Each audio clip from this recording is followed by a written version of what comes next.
everyone. Welcome to the Voice of Dr. Yan, and I'm your host, Dr. Li-Meng Yan.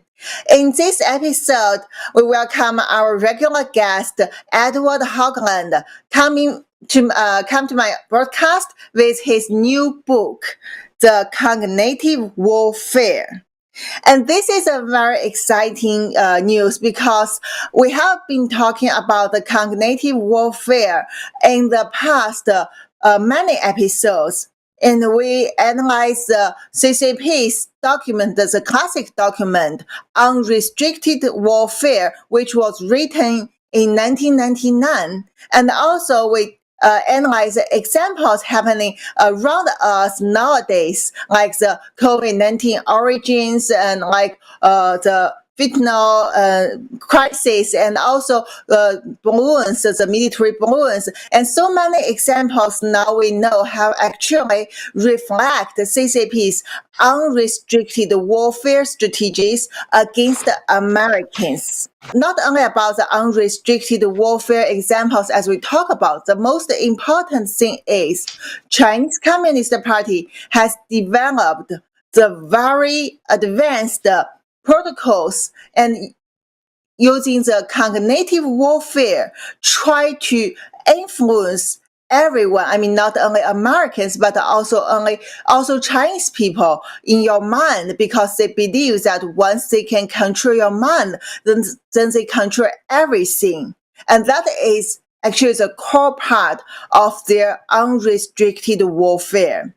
So Edward Hoagland, based on his experience in the intelligence field for decades, he has focused on the cognitive warfare. He has studied CCP's unrestricted warfare, and also based on his knowledge and what he know happened in U.S., what he has seen from the intelligence community, he wrote this book, which has already, now published, and you can order it from Amazon, and we will show the link here.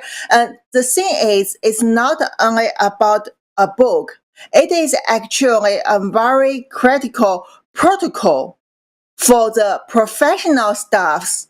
And also, I think it is very good for laymen, for public to understand the basic knowledge of cognitive war. Edward's new book is the full name, The Cognitive Warfare, Why We Are Losing and How We Can Win. Hi, Edward. Welcome back to the Voice of Dr. Yan. Dr. Yan, it's always a great pleasure to be on with you and always discuss these different topics, because you bring such a robust intellectual perspective and a critically important cultural perspective to all the different audiences, not just those from Chinese descent, but American descent and others. It's very, very great to be back on your program, and it's always a pleasure to collaborate with you. Thank you so much, Edward. So, before we talk about this book, I just want to quote one part from the introduction of the cognitive warfare to let our audience know a little bit more about this book. So as you wrote, we are in an ongoing cognitive war in which victory is forever fleeting. Why? Because it is perpetual war that will continue until mankind ceases to exist. In this regard, the war is unending, and so are the battles. The reality is evil does exist in the world, and it is persistent in its efforts. We can't ignore it, hide from it, or defend it unless we act with purpose and remain resolved. Too many Americans take our freedoms for granted, have short memories, do not study history, and quickly fall into one or more of the four buckets of despair. They become complacent, complicit, corrupt, or a mixture of the latter. This book details the ongoing cognitive war, both domestic and global, a warning for all ages, why we are losing, the theory behind this war to operations, and how we can win. Primarily an ideological war between tyranny and freedom, control and independence, subjugation and democracy. And today's USA will understand it, can defend against it, can compete in it, or win it.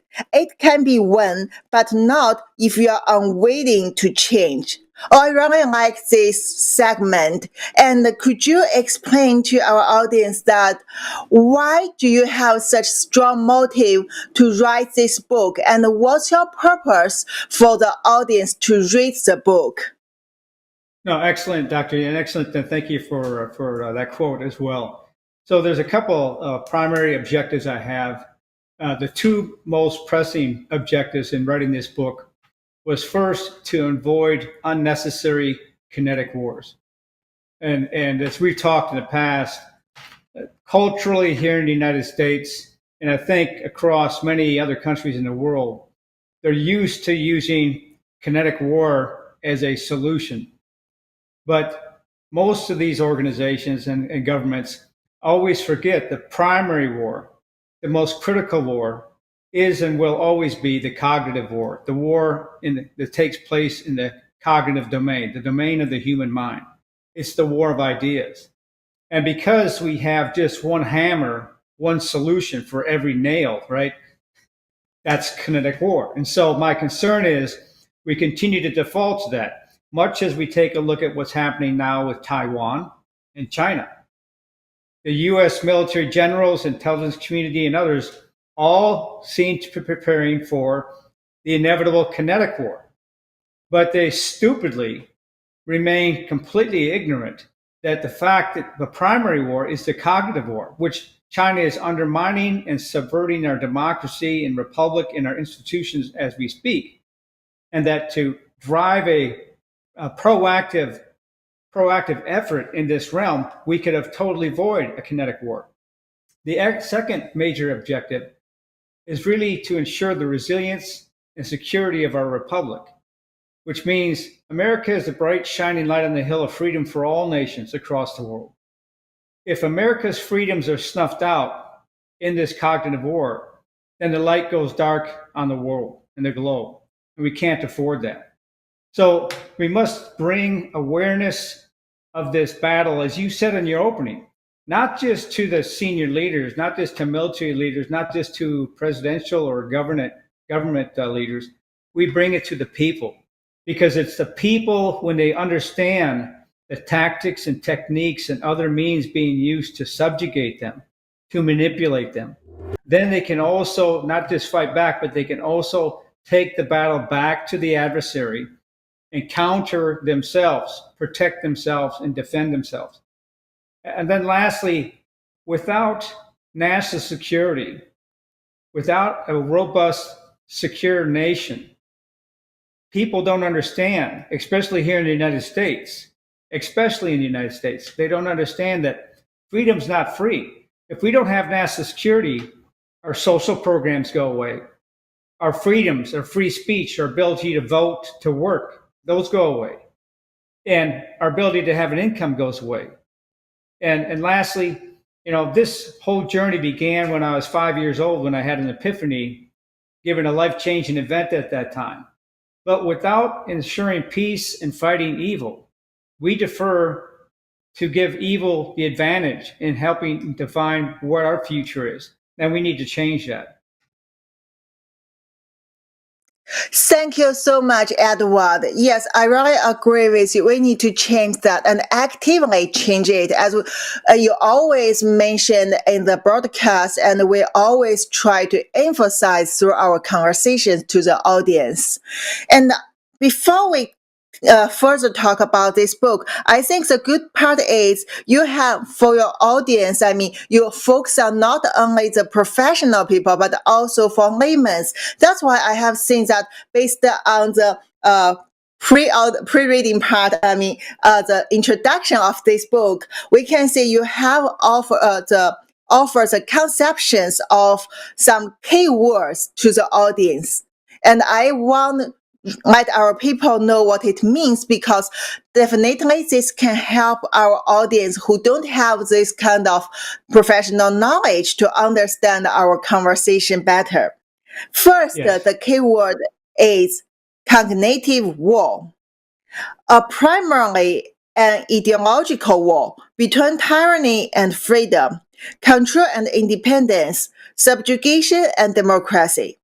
It is a war fought primarily in the cognitive domain using strategies which apply various ways. For example, ideology, religion, issues, and the means, for example, academic, economic, agriculture, social, and so on, to influence. In its most basic form, it is a war between good and evil. Cognitive war can and does include irregular warfare and kinetics.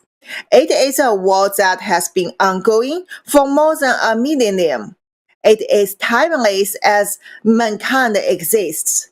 Cognitive war is truly the existential threat that is global and domestic. In today's USA, few understanding it, can defend against it, can compete in it or win it. It can be won, but not if we are unwilling to change. The second term is cognitive domain, the domain of the human mind, ideas, ideology, function, reason, will, spirit, and so on. The cognitive domain encompasses all the domains, the umbrella under which mankind operates, functions, learns, advances, or regresses. All other domains, cyber, air, land, sea, subterranean, space, subsurface, and all one operating domain, not separate. We as humans have mentally segmented all these domains to operate and function in them. As we learn, we add new operational and functional domains. Yet, the most important domain, the cognitive domain, remains an afterthought, influence, the ability to achieve effects on the information environment. For example, a target audience, person, organization, to effect perception, decision making, or actions. So these two concepts definitely are very important. Defend the core part and the things you're writing about in these books. I mean, this book is over 300 pages. And first, as is the definition you provide or you cite from certain document you read. Yes, and so the key here is thank you very much for the defining those terms and stuff, because the key, I think, for the audience to understand is this war is not new. Sun Tzu talked about this war over 1,000 years ago. It's been going on for thousands of years. What has changed in the tactics and techniques is the democratization of technology and the advancement of different biological, chemical, nuclear, neurological capabilities and sciences that help those who seek absolute power to further manipulate, control, or subjugate people.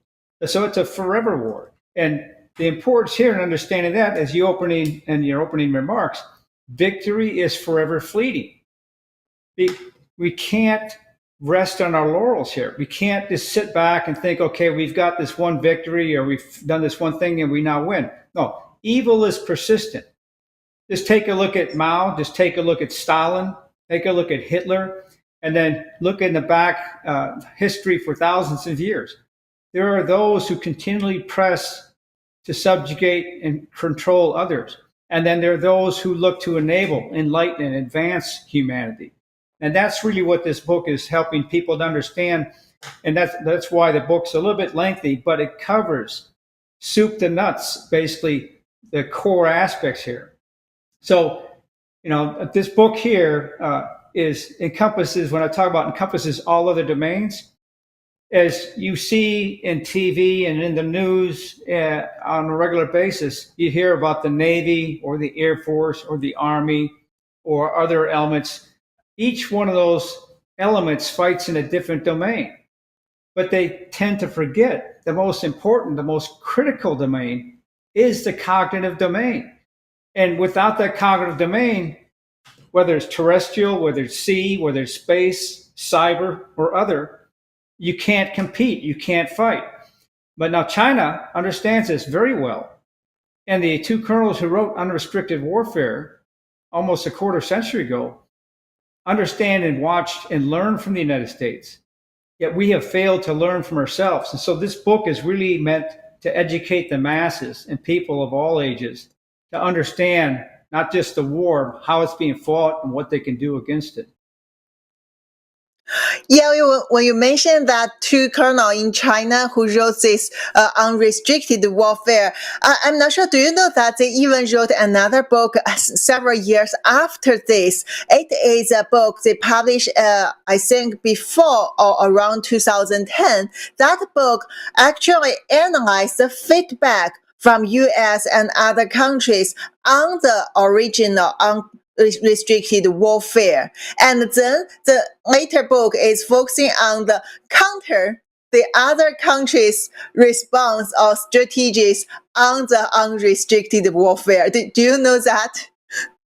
No, I didn't know that. That's it. See, I always learn something new every time I'm on your program. That's why people should tune in.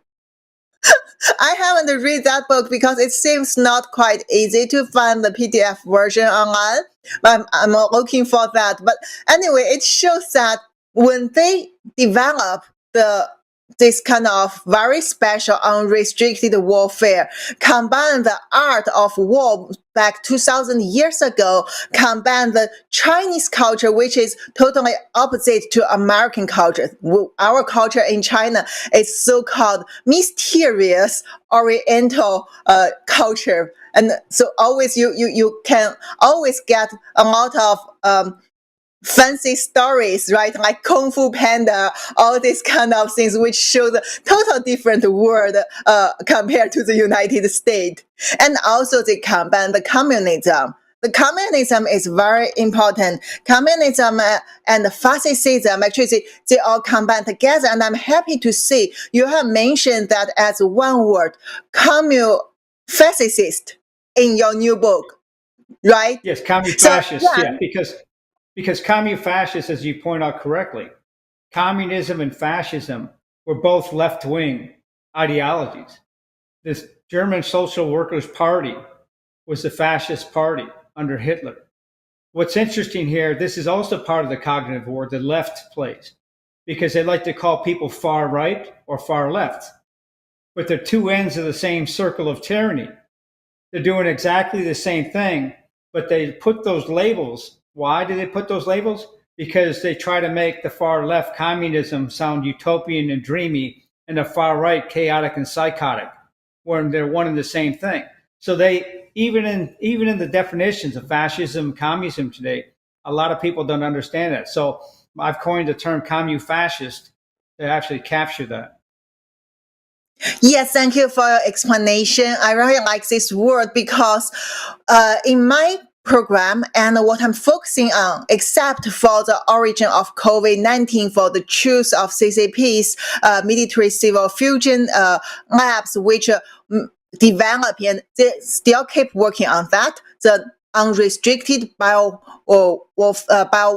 including COVID-19 variants. I also focus on the cognitive warfare and also unrestricted warfare strategies, especially to help Americans and Chinese understand CCP's tactics, strategies, their thinking, and then we can develop the way to counter it. And the thing is, when you mentioned this fascism, it is also the things I keep telling people through my episode. And for example, last week, we talked about how Chinese Communist Party cultivate kids from the early childhood in the kindergartens to brainwash them tell them they are the little army soldiers and they should be loyal to Chinese Communist Party and equal Chinese Communist Party to the motherland, to their mothers. So they established a very strong logistics in the kids' brain before they even understand how to run well, how to talk well, before they even read the book. This kind of red things, we call it red education, actually implanted the seeds into their deep mind. And this is for, especially these years, in the past 10 years, as I summarized in that episode, Xi Jinping has developed this national-wide new programs again and again to enhance such red education. And this is very evil because they were cultivating the future militarists. And also what they're doing is to telling the kids, you learn from the military staffs, you behave as a small military member, and all the things you have done will bring China a great future, which is called the Great Rejuvenation of the Chinese nation. It is Xi Jinping's China dream, and it is for the Chinese socialism society, which is Chinese government very proud of. It's called the socialism with Chinese characteristics. However, all these fancy words, we've learned from my childhood, my parents learned from their childhood. So all these things actually just very sweet words to cover the evil core part, which is basically the nationalism, socialism, we call it fascism, and you can call it as Nazi as an alternative way. And that requires the militarism.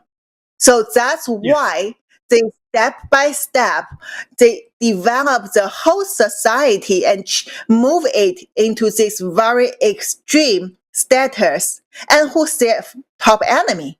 Of course, America. When Americans argue that, we should focus on ourselves, and we should not think about too many in other countries, people start to argue whether Ukraine war is worthy, whether some people said maybe we should help Taiwan or maybe not because that is just a foreign country, foreign state. We need to know that your enemy, Chinese Communist Party, collaborate with Russia, with Iran, with North Korea, with a lot of other evil regimes or potential evil regimes. They are focusing on you. As the more you abandon or the more you give up, you try to narrow down your own focus, you try to narrow down your allies, then these enemy regimes will eat them up, will work with them, will trigger the evil parts, the weakness of mankind, will trigger their potential, this kind of eager to pursue the tyranny. So they will take advantage of all of that, and they will become larger and larger. And finally, the whole world, except for yourself, when you isolate yourself, the whole world, leftover world, will become your enemy. And their the strongest weapon is the cognitive war tactics.